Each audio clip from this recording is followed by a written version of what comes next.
So we have managed to grow and prosper.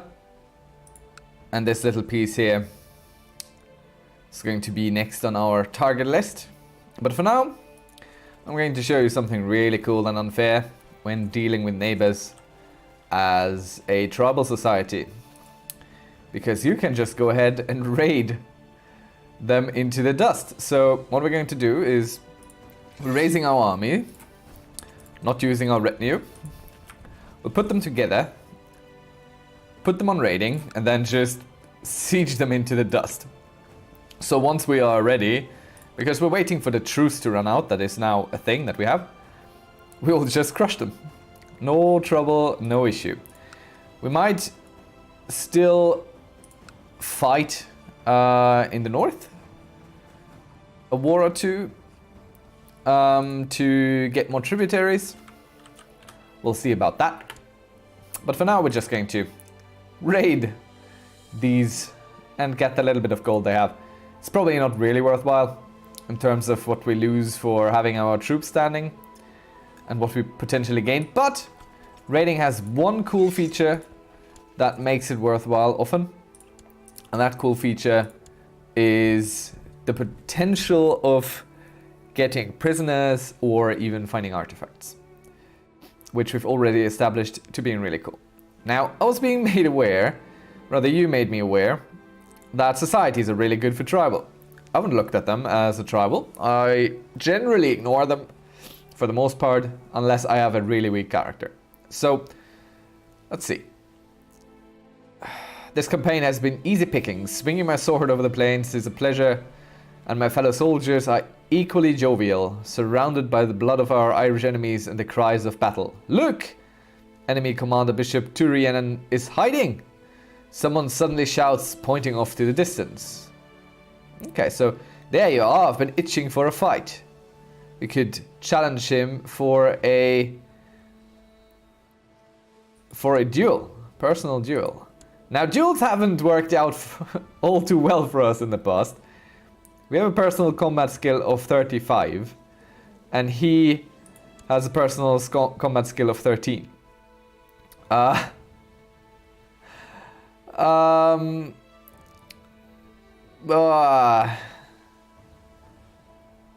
you know, why not? Let's see what happens. Let us see what happens. I was chasing Bishop Turian over the plains when Kennog shoved me aside, barking, "I'll take this one, my lord," clumsily swinging his dagger.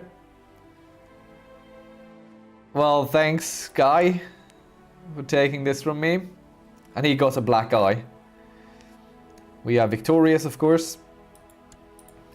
Well, at least we didn't die, which I think is cool. So, societies is something that was introduced 2 or 3 DLCs back. And we can find them here in the Societies tab. And there are several societies that we might look out for. And, well, we're Catholic, so we might not have the warrior lodges that the northern tribes might have. So we can only really join Lucifer's Own, which has some fun mechanics, but as I said, I'd rather explain mechanics as they come up, as we need them. And there's no reason to be either in an order nor in a secret society. So for now, we're going to leave them off. We also have no business here, except for one thing. We can appoint successors to our own bishops. One of which is, by the way, probably a strong vassal. So we should have a quick look over here and check if someone needs a job. No, actually, he's not a strong vassal. No one is a strong vassal anymore, but he should probably have a job still, just to make him a little bit happier, to get all those coins out of him. Well, we'll see about his happiness in a bit. For now, what was I doing? Well, we're sieging here, so all that is fine. Once we're done with sieging here, we're going to get some more guys to be our tributaries, like this guy here. He's pretty strong. And he has some alliances, so he might be a bit too big of a fish for us. At least for now. So the sieging, the raiding here, we can't get any more gold because it's protected, as indicated by this wall here. But once we siege them down, the walls are going to go away and we'll be able to get all the 10 gold key pieces hidden here. Which again isn't all that much, but we're doing fine on military power. So it's not much of an issue. Let's see if we can't spend some more of our prestige. You know, we're still upgrading here. What is our ambition? Becoming King of Ireland. Okay. I'm very curious what we can do as war for him. So not only do we get access to what is looted here, but also just by winning a siege, we get a bunch of coin out of that. So as you can see, we moved the wall back and we're taking out the money here. We can do this to all our enemies, or rather our neighbors, including this guy who's pretty strong. But if we went in and destroyed the garrison and the levy of at least this one is the only one bordering us, he reduces automatically in how much units he can field in a battle, because they're going to be taken out of the equation. Now the AI isn't clever enough to do this back to you, so it's a bit of a cheesy way to soften up a target before you go to war, and we're going to do the same with this guy as well. Before we ever consider going to war with him, we're going to raid him and just take what we like, and then once we're done, as you can see, we got 11.2 gold out of this. We're going to finish this up. Okay. Justice is a harsh mistress and I can't love her anymore. These just sometimes happen, so we are no longer just, which is a bit sad because vassals really enjoy a just lord. So we'll have to live with it. Let's check our vassals anyway. So yeah, as expected, this guy, he doesn't like us all that much. So we need to convince him that we are a good person. And we should actually set our lord here, our diplomat. Let's set him to getting a claim up in the north. We don't need a claim, we have a claim because he's part of our realm. By law, he belongs to us. So we're initiating the second stage of his education. He didn't get anything for the marshal, which I hoped he would go for. So we're just going to keep on this. It's not the ideal situation. Let's assign a guardian maybe. Someone who's strong in military. Let's do it ourselves then. Okay, we're done with looting here. And the truce is what I was talking about. We cannot, without heavy penalty, attack him before this truce has run its course. So we have about, well, 9 years until we can go fight him again. Unless we want to risk real severe penalties. But in those 10 years, we're just going to go and take his gold as often as we want. So if you look at him, and we want to declare war, which we can't because we have troops raised. You need to have your troops standing down before you declare war. Our hill fort is done, so we can build something cool and new here. Ah, yes, we're at odds with the Scottish king again. I think. Actually, let's. We have most in terms of light infantry, so getting something that benefits light infantry seems like a good idea. Right, we're losing our pact again. This time we're going to eat his words and lose some prestige so we can remain in the pact, because we're not very strong or well equipped in that regard. We might upgrade this actually to generate a little bit more income for ourselves. Let's ask him. No, not. Let's get this going. We're paying with gold and not prestige, but that's all well and fine. So I'm just clicking through here to see if I missed something interesting. One of the interesting things that I did miss is actually there is a guy in our dungeon. We could order him to become a priest. We could banish him, execute him. Let's banish him, or rather see if anyone's going to be upset with it. No, no one really cares. So he's now banished. Sometimes you get a little bit of money out of it, because they might own something, and that way you can enrich yourself on the misfortune of those in your power. So you can tell they have 965 defenders, which is quite a bit. So it wasn't even that easy. We have barely enough to siege this down. But it was worthwhile. We got 2.3 gold out of it. And now we can loot all the rest here. And after we're done, we just go down and back. We need to keep an eye on this guy. He starts a few too many wars for my taste. To keep an eye on a character, you can set him as a special interest, and then he is over here. So you get informed on some events out of this character's life, basically.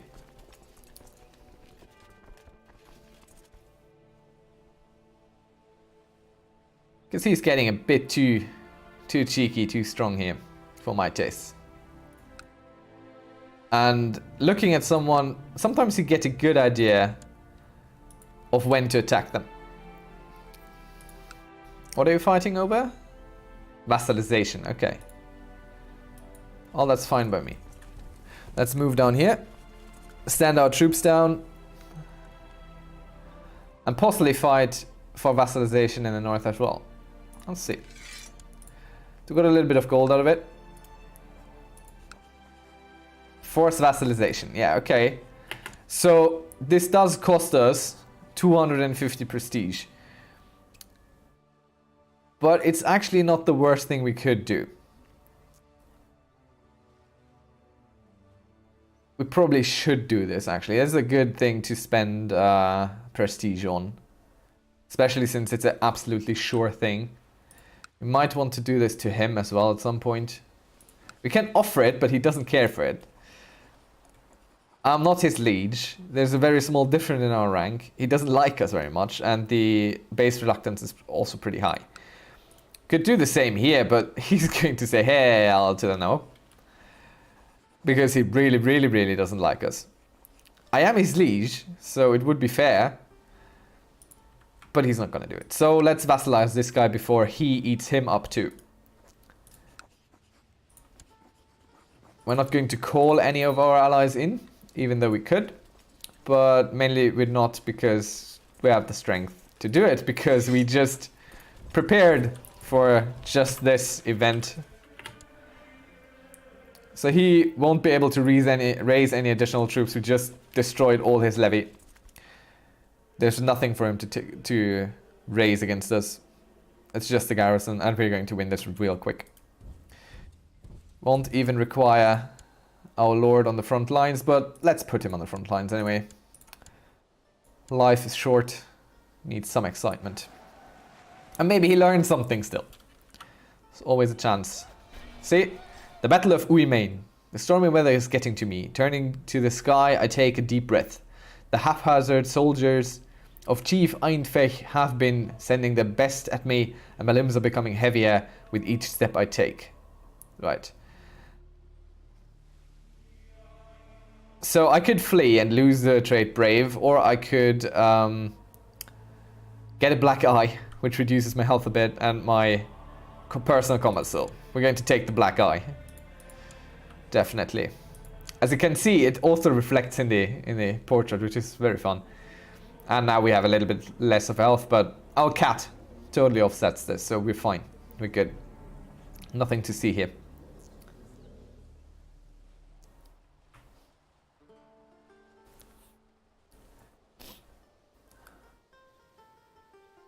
We are a lunatic though, which is interesting because there are going to be some comical events coming our way, I'm sure.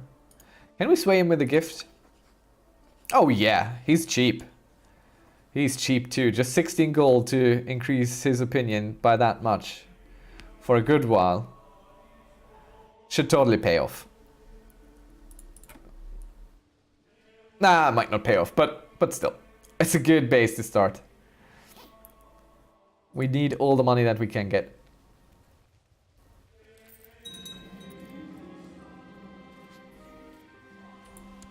Okay, so he has one.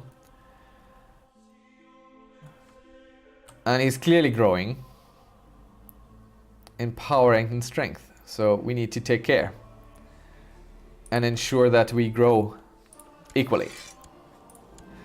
So he has lost his war and he's now our vassal. Meaning he is no longer independent in what he does. He relies on us.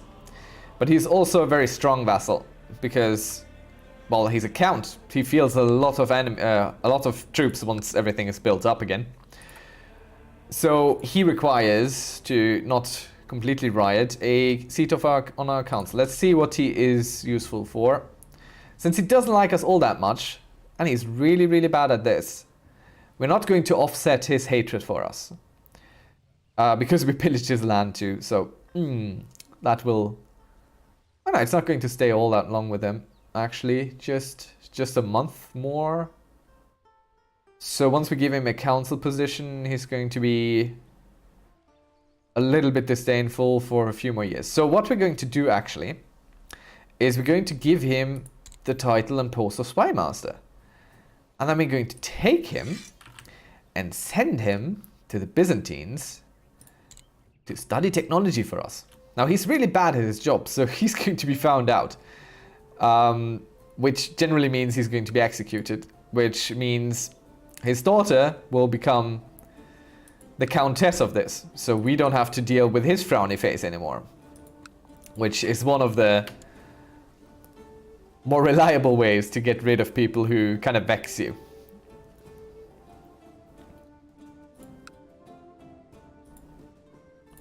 So let's have a look at him. How strong are you? Not very. What can we do with you? Well, we can't force vassalization because he is of the same rank as we are. We could go for a border dispute, which is quite costly. But we could take his top land, which would remove any sort of border between them and him. So he can't attack him anymore. It costs us a lot of piety, more than we have.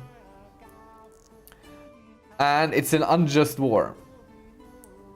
However, I think if we extort tribute from him, we might have the same effect in that we protect him from being taken over from him. Plus we'll gain some gold and troops.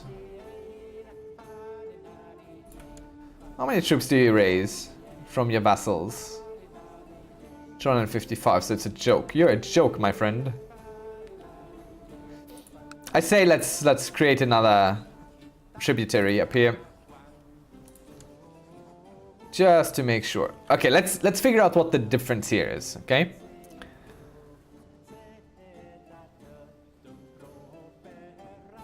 All right.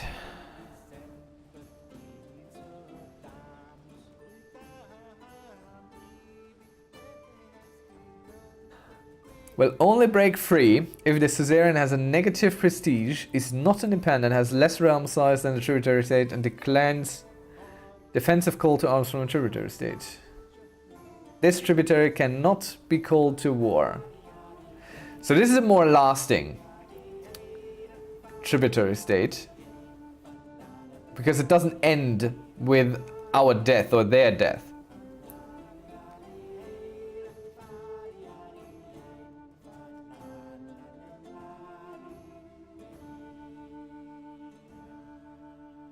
So this probably is the best way to deal with it for now, but it also kind of limits us in what we can do. So let's just extort some tribute from him.